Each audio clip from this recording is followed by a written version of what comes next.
It's time to eat. What are you hungry for? Sit down and get ready to consume an abundance of fantasy football knowledge from Ross Tucker and Joe Dolan. Feed me now. I'm starving. On the Fantasy Feast Eatin' Podcast. Yeah, let's eat, baby. It is the Fantasy Feast Eatin' Podcast presented by FantasyPoints.com. You want to know why? Because Joe Dolan owns FantasyPoints.com, which means it's awesome with John Hansen. And we've had a bunch of them on here. They're awesome.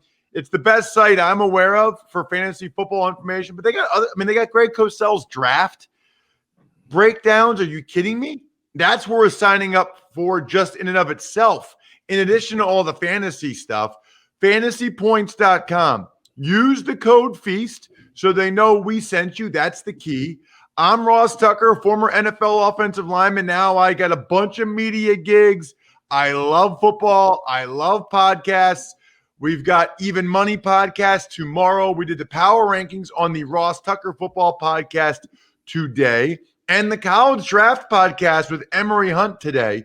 I'm at Ross Tucker NFL, Twitter, Instagram, Facebook. We are at Ross Tucker Pod. He is at FG_Dolan, recording this a day earlier this week than we normally do because of some travel issues and scheduling, and that's the way it works this time of year. So I guess I'll start with that, Joe. Anything different about your analysis recording this on a Tuesday as opposed to a Wednesday? Well, we don't know as much about injuries. So fortunately, sometimes injuries will pop up on Wednesday, but quite frankly, Ross, how many times have we done the podcast this year on a Wednesday where we have to keep an eye on this? And it's going to be the same thing this coming week. We know who's going to be injured, who is dinged up. And also in week 15, you and I have to focus quite a bit less on speculative stuff. Hey, down the road. There is no down the road. We're at the end of the road right now. So guys who are relevant this week, I mean, the only thing might be some guys who might be coming back from injury, and we will get to that. But certainly, this is the end of the road. There is no more down the road here. There's no reason to say, oh, I might as well pick up that guy. He might be good in a couple weeks. Well, great. Good. That's not going to help you, but good. He might be good in a couple weeks in the wild card round. So that's the thing that's different right now. We know who's dinged up. We're still going to have to watch some statuses, but certainly, Ross, it is we're at the end of the road here. And for the most part, I think people who are alive this week kind of know what their teams are going to do. All right, Joe, let's start with Thursday night. We've got the Chargers and the Raiders. Seems like the Raiders are a pretty good team to have fantasy guys up against these days. Yeah, so they just fired defensive coordinator Paul Gunther, so that would fully explain to you exactly what they thought of their defense, Ross. No doubt about that. According to Football Outsiders, they have the number 28 overall defense in DVOA. That's not good. That's fifth worst in the NFL, including the league's worst rushing defense by DVOA. And what do we have on the Chargers side of the football? We have injuries at wide receiver. Anthony Lynn didn't come out and say anything specific about Keenan Allen, but he did say Keenan Allen was sore, and that's why he wasn't in the game at the end of last week against Atlanta in that victory. Mike Williams injured his back. He has back issues dating back to his time at Clemson and neck issues. So he has had injuries throughout his career to the neck and to the back. That's a concern. So Anthony Lynn and Justin Herbert this week were talking up Tyron Johnson, who is a receiver, second-year guy out of Oklahoma State. And he's somebody who has some speed, and they were impressed with him getting to make some plays in a tough spot last week against Atlanta. But you would think this is going to be, just based on everything we know about the Raider defense, based on the fact that the Chargers have some injuries, this is going to be an utterly massive game for Austin Eckler. Yeah, it sounds like it. What about on the other side when the Raiders have the ball? For a team that has actually scored quite a few points, Ross, like they haven't been really good for fantasy with the exception of Darren Waller. And I don't know if you were what you were doing on Sunday, but did you see the Josh Jacobs situation? Yes, when he said he wasn't going to play, and then he did. Yeah, I don't get it. I don't know why he did that. I mean, I guess he's sick of fantasy people complaining, which I don't like. By the way, don't do that. Don't go to Instagram comments and yell at players because they had a bad game, or especially because they got hurt. That one really drives me nuts. But Josh Jacobs went on Instagram and before the game trolled people and said, "I'm not playing. Ha ha ha. F you fantasy." Literally, that's what he said.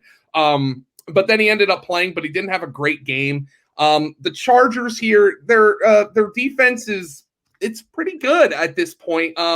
I think Jacobs is an RB2. If I'm playing a wide receiver from Vegas, it's going to be Nelson Aguilar at this stage. Nobody else is trustworthy. Aguilar's a wide receiver 3. I think that Darren Waller is obviously a tight end 1, and you can probably do better at quarterback than Derek Carr, though I will point out this game does have an over-under of 53.5, which is pretty high, and Derek Carr has been putting up numbers. It's just there's just something missing with this team right now, and obviously they're scrambling for answers given they fired their defensive coordinator. Moving on to the next game, and actually I think this game is really interesting from a lot of different perspectives, including a betting perspective over at DraftKings. It's the Bills and the Broncos. I love the Saturday slate. Now, it's a little bit different this year because there's college football games that day, like a lot of them. Yeah. But we still have 2 Saturday games, 2 standalone Saturday games. On DraftKings, Joe, the Bills are favored by 6.5 against the Broncos. The total is 50 points. Are there still some Saturday slates you can play where it's just Saturday games at DraftKings? Yeah. You're going to be able to do that. You're going to be able to do like Thursday, Saturday, stuff like that. And then obviously full slate. So there's definitely going to be some people really interested in this game. So let's talk about, Buffalo and what's going on there. I mean, look, Josh Allen is just playing at a superior level right now. I mean, I watching that game against Pittsburgh, I don't think there was ever a point in that game where Pittsburgh looked like the better football team. I just don't think there was ever a point Pittsburgh looked like the better football team. And Buffalo is coming out now against Denver, and I think Buffalo is probably going to be able to do what Buffalo wants to do. There's one thing to watch this week.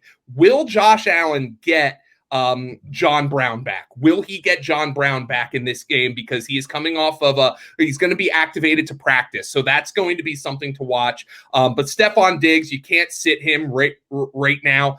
10 catches for 130 yards last week. And with the Bills a 7-point favorite, I thought it was pretty interesting that Zach Moss was kind of their go-to running back. He was their guy. He was their guy in the situations where they were winning at the end of the game. He had 13 carries. So keep an eye on Zach Moss there. I think if the Bills choose to run the ball, if they're ahead, he might be the guy in this game. But ultimately, as it's been all year, it is about Buffalo's passing game. Cole Beasley, 10 targets last week. Didn't do as much with them, but he had 10 targets. Gabriel Davis making some plays. He got in the end zone. If John Brown can't play, he's on the wide receiver 3 radar. But Josh Allen, Stephon Diggs, I mean, these guys are hammers, and these guys are putting you in a position to win your fantasy championships. What about Denver? KJ Hamler showed some life. Drew Lock did some good things. Anything there in this matchup? So the thing about Drew Lock is I hearken back to something Greg Cosell said on this podcast and he said on our website. There is something there, and I think his mechanics have been a mess. But you watch a game like he played last week and you see the fact that he's got the big arm. He's willing to turn it loose. There is something there. And I think it's kind of the hardest situation that the Broncos are in right now, because I think Drew Lock has shown enough to go out there and say, hey, look, we should probably give him another shot. But he's also, if you're on the other end of that spectrum and you're like, he hasn't shown enough, or the flashes are too inconsistent, I can buy that argument too. So I think they're in a tough spot right now, and they just got to evaluate Drew Lock down the stretch here. But ultimately, this is not a very good fantasy team. KJ Hamler, he was a good DFS punt play last week. Obviously, you flop the nuts if you used him in DFS. But Jerry Jeudy hasn't gotten it done on a consistent basis. Tim Patrick is still Drew Lock's guy in the red zone. He scored a touchdown again last week. However, you wonder if Tre'Davious White is going to match up to Tim Patrick on the perimeter. I don't know who they choose. Would they choose Jeudy? Would they choose Tim Patrick? Would they choose anybody here? So it's a kind of a precarious matchup on the perimeter for Denver's receivers. Noah Fant got sick last week. He had a stomach issue, so he gave you a 0. He's kind of a low-end tight end 1, and these running back, Philip Lindsay, by the way, should be nowhere near a fantasy lineup right now. Been saying that for weeks, but he shouldn't be. He's just not very good. And Melvin Gordon has become the back that they kind of trust, but he's really only a flex. Denver is not a great fantasy team right now. This is a tough spot in, not in Buffalo. They're actually at home, but it is a tough spot against Buffalo, a team that is looking like a legitimate Super Bowl contender. If you have a Bronco in your lineup, it's as no more than a flex or a wide receiver 3. The other game on Saturday, so if you're doing a Saturday slate at DraftKings or you just like to wager on standalone games at DraftKings, you've got the Packers hosting the Carolina Panthers. The Packers are favored by 8.5. More importantly, for our purposes here on the Fantasy Feast podcast, the game total is 51. And it's certainly nice that this is right after the Broncos game, Joe, because it certainly seemed like against Carolina, points can be had. Fantasy guys can have big games. I'm wondering what that means for the non-Devontae Adams people in Green Bay. So they're kind of annoying right now because you're finally like last week against Philadelphia, or 2 weeks ago against Philadelphia, rather. Marquez Valdez-Scantling gets open down the field, like 70 yards down the field, and he drops a ball that hits him in the chest. Then he comes back last week and he goes 6 for 85 on 6 targets, making big plays across the field. He gets in the end zone. So right now I have to say Marquez Valdez-Scantling is the better number 2 receiver here. And certainly, as you mentioned in this matchup, a high projected total, he is a viable wide receiver 3 in this game. Robert Tonyan is a top 5 fantasy tight end on the season. So that is a really good option right now. Tonyan, I think, is somebody you can roll with here. If you have been, I think he scored now in 4 straight games. So you put Robert Tonyan in your lineup. Aaron Rodgers looks for him in the red zone. You obviously know Rodgers and Devontae Adams are in your lineup this week. I'm not breaking any news there. The only other thing that's kind of concerning to me is how much they split up this backfield with Aaron Jones and Jamal Williams. I guess they're just keeping Aaron Jones fresh. He's clearly the better option, but he isn't the slam dunk RB1 that you've kind of hoped for from him. He's been somebody who's been kind of touchdown reliant, and that's been a little bit disappointing, but somebody is going to suffer here with Aaron Rodgers playing at an MVP level, and it's been the run game. That's what's been suffering. As for the Panthers, two questions. The Packers defense, it's not great. No, it's not great, but we have a couple of questions here. Is Christian McCaffrey going to play, and is DJ Moore going to come off the COVID list? And those 2 questions right now are unanswerable. The good news is I can tell you exactly what to do if McCaffrey plays. If he plays, you play him. If he doesn't play, you play Mike Davis. Mike Davis was a top 5 fantasy running back last week. He hadn't been that good since early in McCaffrey's injuries, but if McCaffrey can't go, then you play Mike Davis. If he can go, then you play Christian McCaffrey. Nice and easy. You're playing either one of those guys depending on what the injury status is. If DJ Moore goes, I'm interested to see what Green Bay does defensively. They can selectively shadow with Jair Alexander, though they do play a lot of zone. They can selectively shadow with Jair Alexander. If DJ Moore doesn't play, you would guess that that's going to be Robbie Anderson, if anybody. But Curtis Samuel got involved later in that game, and I don't really think Teddy Bridgewater played very well against Denver. He went 30 of 40 for 283, but he took a lot of sacks and really seemed like he didn't have a whole lot of pocket presence. So I want to see him clean that up. I was surprised to see how poorly Teddy Bridgewater played in that game. But Robbie Anderson, Curtis Samuel, these guys in a projected high-scoring game, I would consider them high-end wide receiver 3s, and obviously with a much higher ceiling if DJ Moore cannot play. Okay, we're on to Sunday. Seahawks and the Washington football team. The big question, of course, surrounding Alex Smith's status, which I would think makes a pretty big difference for Terry McLaurin and the Sims and anybody else? Well, the problem with Terry McLaurin is he's not making a big difference right now. His numbers have kind of gone in the toilet, and he's in a mini slump here, catching 2 passes for 14 yards 2 weeks ago and 2 passes for 24 yards last week. And obviously, one of those games was with Alex Smith the whole way. So you're looking at that and you're saying, well, it doesn't matter who the quarterback is. I mean, I still think it matters. I want Alex Smith to play quarterback if I have Terry McLaurin. But his numbers have registered him as kind of like a wide receiver 3 right now for fantasy playoffs. And don't look now, but Seattle is getting more stingy against wide receivers. So this has become a matchup that was super exploitable early in the year, but Jamal Adams has been back. Carlos Dunlap has added something to their pass rush, and it has become a much stingier matchup. Right now for Washington, well, you have to keep an eye on Antonio Gibson's status, but I don't think he's going to play. J.D. McKissick is an RB2. He had a really nice game last week, even though he only caught 2 passes. He ate up chunks of yardage against San Fran, averaging over 6 yards per carry. Logan Thomas is a low-end tight end 1. McLaurin's a wide receiver 3. You hope Alex Smith plays, but it is not a very good fantasy team right now. There's no two ways about that. Seahawks, meanwhile, did you look at that as them getting back on track, fire everybody up, or it was the Jets? It was the Jets, but it was kind of both. Like, you go out, Russ does what Russ does. Russ does what teams do to the Jets. He threw 4 touchdown passes. Keep an eye on DK Metcalf. He did twist his ankle a little bit. I don't think there's any reason to worry there. But DK Metcalf, Tyler Lockett. Metcalf's a wide receiver 1. Lockett's a wide receiver 2. Chris Carson is an RB1. I thought it was great to see that they were able to sit him down against the Jets in the third quarter because Pete Carroll came out last week and said he's not 100%. So you start him as an RB1. Russell Wilson is obviously a QB1, but at this stage, you know who you're playing from the Seattle Seahawks, and it's the same guys every week. Houston is at Indy.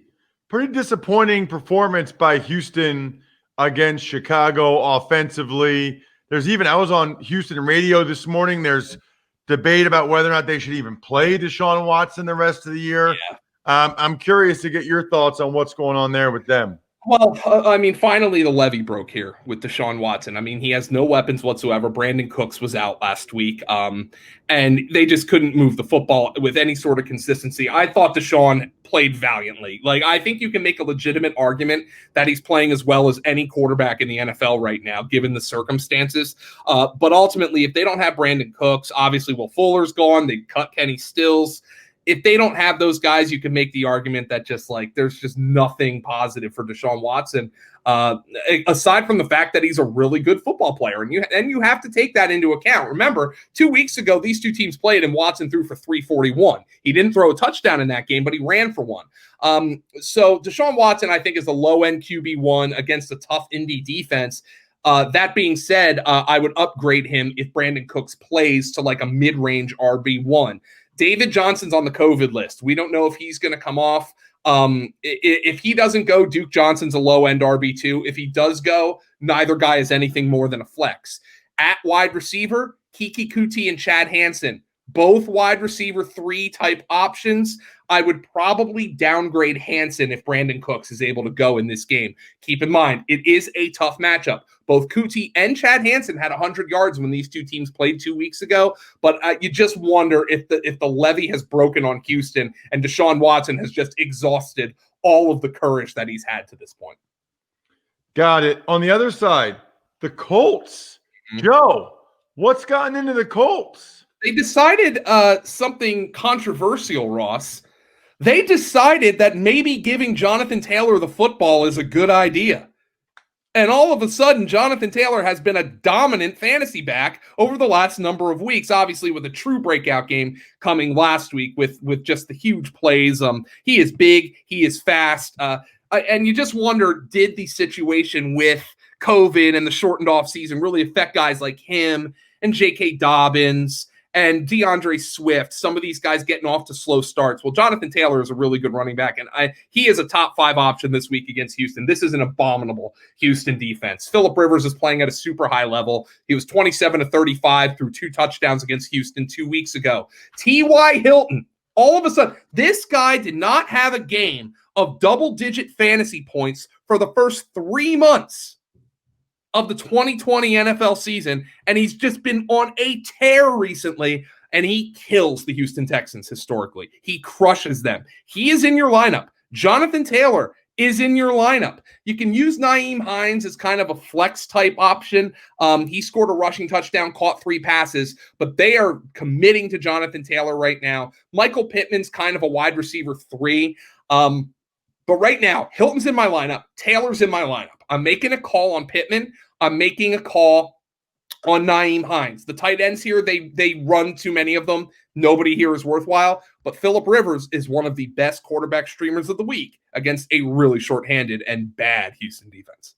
All right, let's move on to Lions and Titans with Matthew Stafford's status very much up in the air. Doesn't sound real good, Joe. Yeah, right now I'm looking at this game, and it's not even on the board at the sports book I'm looking at. So people are worried about Matthew Stafford. If Matthew Stafford cannot play, I mean, it's a full downgrade across the board of Detroit Lions. That goes without saying. I think the drop off from Stafford to Chase Daniel is as steep as there might be from a starter to backup quarterback in the NFL. One of the more underrated drop offs. I mean, Chase Daniel's, he's competent, I guess, but they don't have their weapons. DeAndre Swift didn't play a full snap share. I would expect that to go up. But you also wonder, if they don't have Matthew Stafford, is Darrell Bevell just going to decide here, let's shorten the game and run Adrian Peterson into the center of the line 25 times? It's a bad draw if Matthew Stafford cannot play, and it doesn't look like he will. So I'm considering DeAndre Swift a low-end RB2. TJ Hawkinson is still a tight end 1, but a downgrade there. And I don't want to play anybody at the wide receiver position for the Detroit Lions in this game. It's unfortunate, but that's the way it's going to go here. It is not a good fantasy team. So the Titans, we know all about Derrick Henry. I guess the question is, you play them, receivers and tight ends. Yeah. Keep an eye on AJ Brown's status, and they're in a dogfight for that division with Indianapolis. So right now they have every incentive to continue playing AJ Brown. But yet, just keep in mind, if you have him for fantasy, he has been dinged up all season long. The knee injury, he's been missing practices. 2 weeks ago, he gets the ankle injury, and he plays through the ankle injury, but he tweaked it last week. Still went for over 100 yards. So you play the guy if he's available to you, but it's just something where you wonder, when's the break point for them? When do they decide, okay, we're playing for the division, we want the home game, but we're not going to be the number 1 seed, we're not going to get the bye, so let's just be smart here. So you just need to be cautious about that. And because of that, even though we did not have a great game last week, because of that with AJ Brown, though, I think Corey Davis is a really good option for a bounce back this week against Detroit. That shorthanded defense had just 3 for 34, and he lost a fumble against the Jaguars, but I think it's a really good bounce back spot for Corey Davis. You know about Derrick Henry. I think it's a good spot to use Ryan Tannehill as your quarterback 1. The tight ends, with Jonnu Smith coming back last week, he only caught 2 passes for 20 yards. I am off the Tennessee Titans tight ends right now. All right, I'm curious to get your thoughts on the Bucs coming off of the bye, because there was some news there. Fournette benched. Antonio Brown didn't play as much. Shady McCoy actually looked decent. What does it mean? Yeah. Oh, by the way, Ronald Jones just had pinky surgery. So he's probably going to miss. I wouldn't count on having Ronald Jones for the rest of the fantasy playoffs, by the way, because this is, as our guy at Fantasy Points, Dr. Edmund Porras, Doctor of Physical Therapy, said, this is very similar to the injury that Chris Godwin actually had earlier in the season. He missed a couple of games. So now you wonder, if a guy doesn't need to catch the ball, is his recovery a little bit quicker because it's more of a handoff? But I wouldn't expect him to play in this game at the bare minimum. And then the question becomes, Leonard Fournette gets benched. Does he immediately become the lead back again? Do they give it to McCoy? Do they remember Keyshawn Vaughn? Yeah. He's still there. Does he get carries? I don't know what the situation's going to be, but it's a bummer because Ronald Jones had really started to emerge as a not like a league winner, but a rock solid guy, high-end RB2, low-end RB1 you could go to each and every week and understand there's a reasonable expectation I'm going to get 15 fantasy points. I don't expect him to play this week. So that's going to be a really big problem. And it just I'm just wondering, Ross. First and foremost, this is a great matchup for Tom Brady. Okay, Atlanta is a get well matchup for passing games. It's a great matchup for Brady. Their run defense is far better than their pass defense, so I would expect the Bucs to come out chucking the football. But you look at Antonio Brown, you look at him playing under 50% of the snaps, and he's averaging like 8.7 yards per reception. And did the Buccaneers try to fix a problem that didn't exist? Is my question. And now Bruce Arians, we know in the early part of the offseason, this is somebody, he did not want Antonio Brown. Apparently, after talking with Tom Brady, he decided, all right, we'll give him a shot. But Arians is controlling who's going out there. There's still some disconnect here. Brady is still missing a bunch of throws. So I think Evans, Godwin, and Brown. Evans, I'd consider a wide receiver 2 in this matchup. Godwin and Brown, low wide receiver 3s, because things are just not clicking for the Buccaneers. Whether it's Brady, whether it's Arians, whether it's Antonio Brown, it's a get-well game, but none of these guys have played well or consistently. At least they've played well at points, but consistently, it's been a problem for them all season long.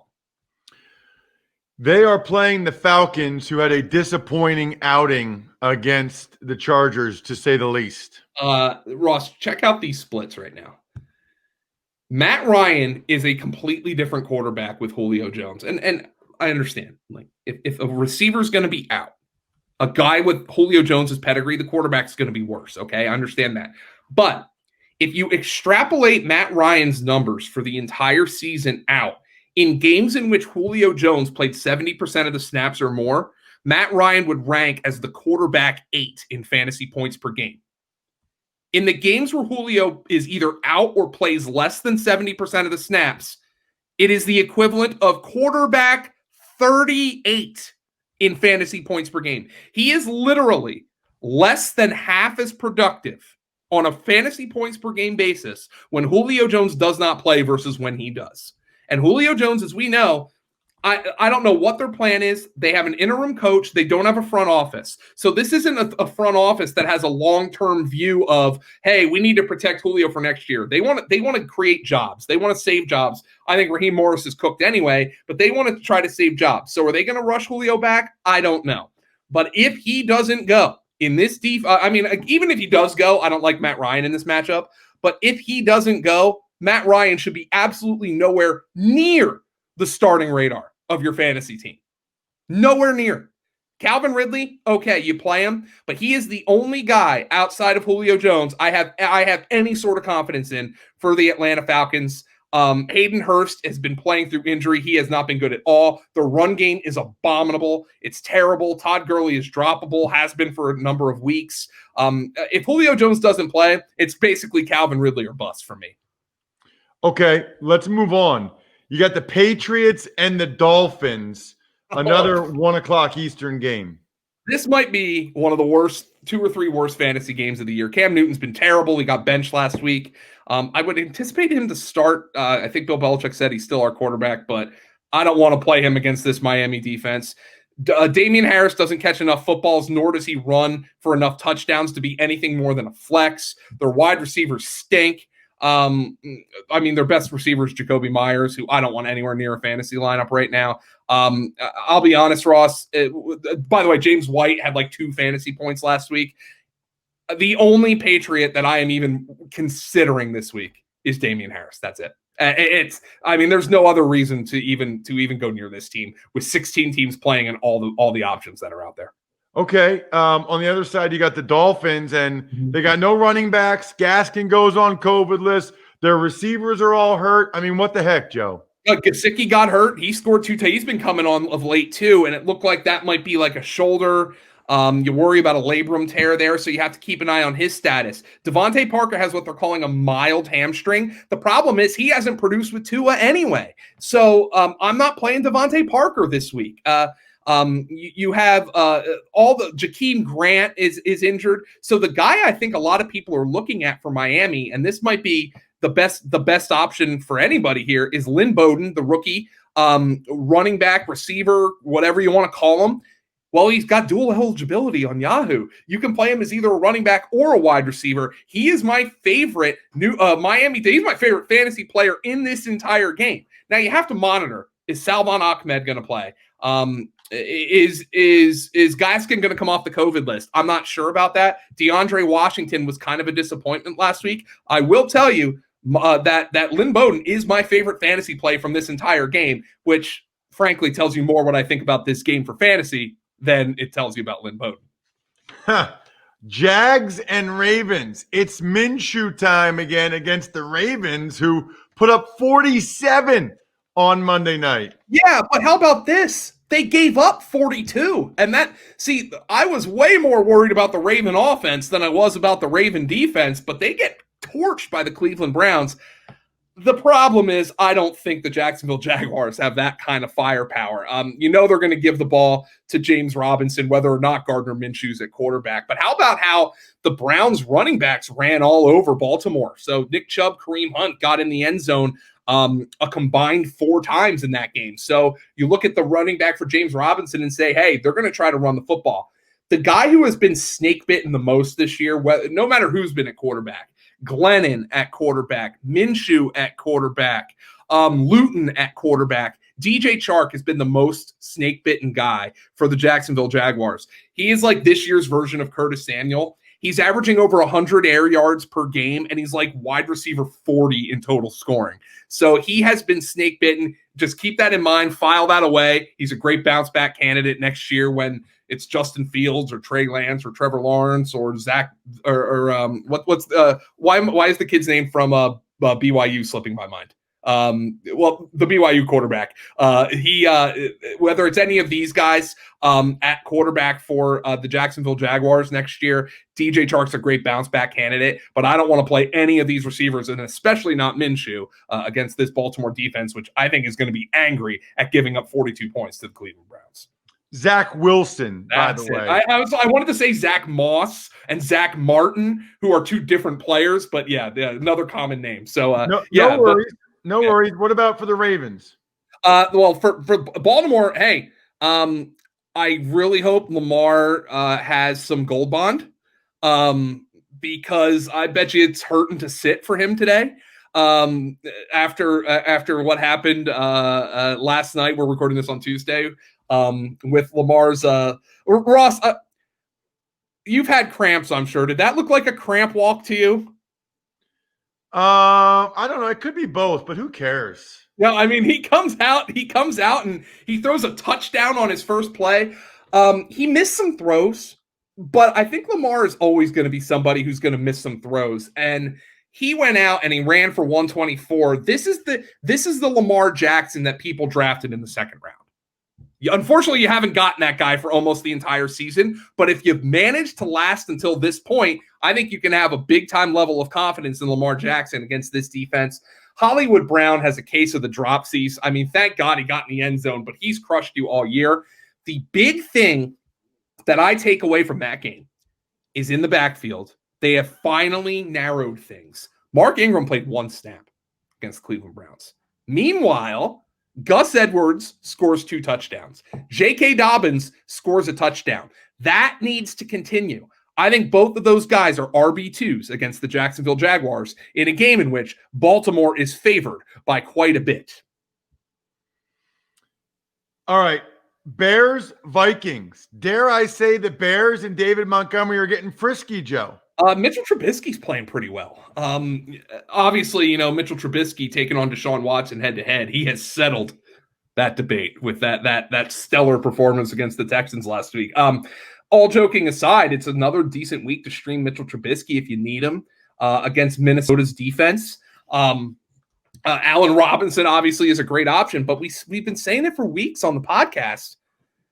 David Montgomery with Mitchell Trubisky at quarterback has been significantly more effective than he was with Nick Foles at quarterback. They run the ball more. They run it more from under center sets. I mean, David Montgomery's an RB1 right now. Allen Robinson is a wide receiver one, and Mitchell Trubisky is a viable quarterback streamer. I think you can stream Cole Kmet, the tight end, as well. He had 7 targets. The problem is they still go to Jimmy Graham in the red zone, but Cole Kmet is a streamable tight end right now. The Bears offense, hey, if they want to save the job of Matt Nagy, they are doing a heck of a job of that right now because they're scoring points. The play calling's gotten into a groove, and Mitchell Trubisky is playing pretty good football. I know that can collapse at any point, but he is putting the ball into the hands of the right people for fantasy. David Montgomery, Allen Robinson, and with a dash of Cole Kmet.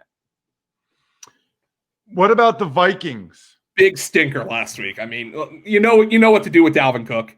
He did great in that awful matchup against Tampa Bay, but it was unfortunate for Justin Jefferson and Adam Thielen to just throw up the stinker that they did. I would anticipate those guys, even in a tough matchup against Chicago, to bounce back, and they're both have to be in your lineup. If you manage, I have both of them on a team that I managed to survive.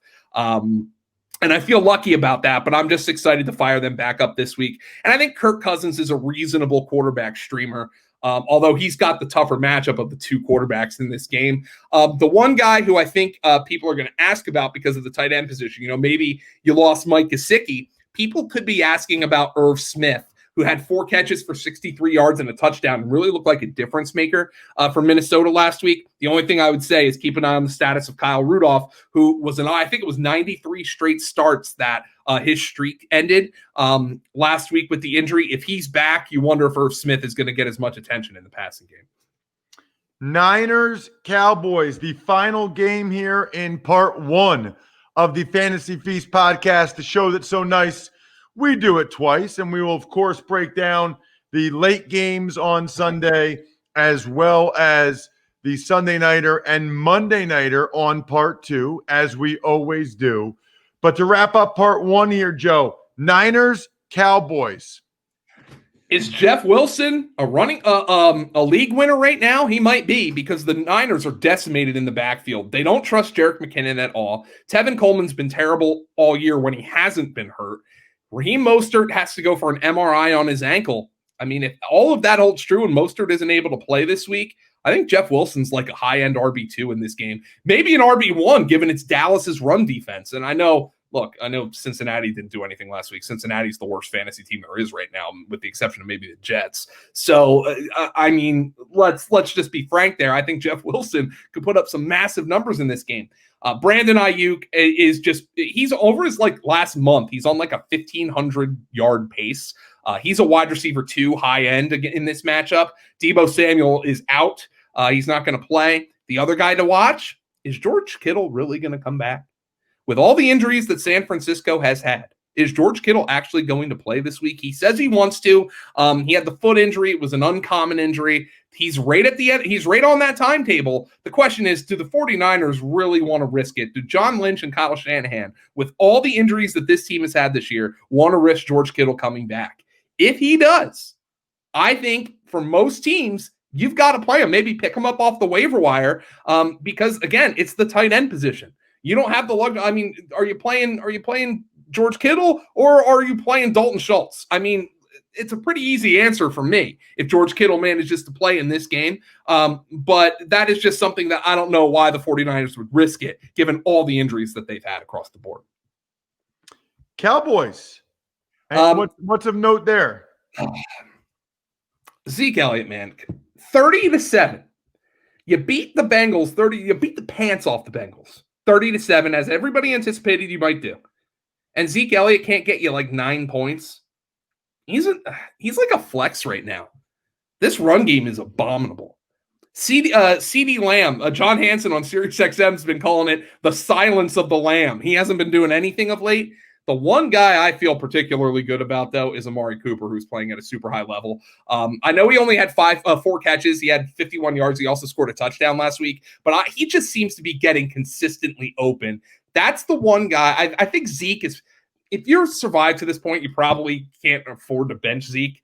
But I think he's more of a flex, and Amari Cooper's a wide receiver too. But for the rest of this Cowboys team, they're just not producing at a consistent enough level for me to trust anybody in this matchup against San Francisco.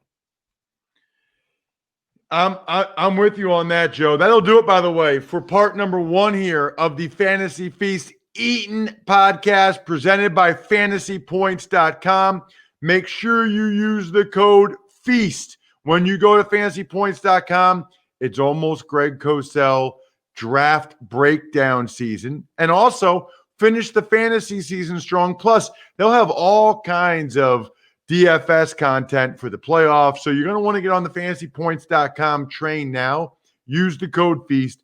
Follow Joe everywhere he is at FG_Dolan. I'm at Ross Tucker NFL. We love any engagement, retweets, tweets, quote tweets, likes, whatever it is. We very much appreciate it. Part 1 in the books, part 2 coming to you now.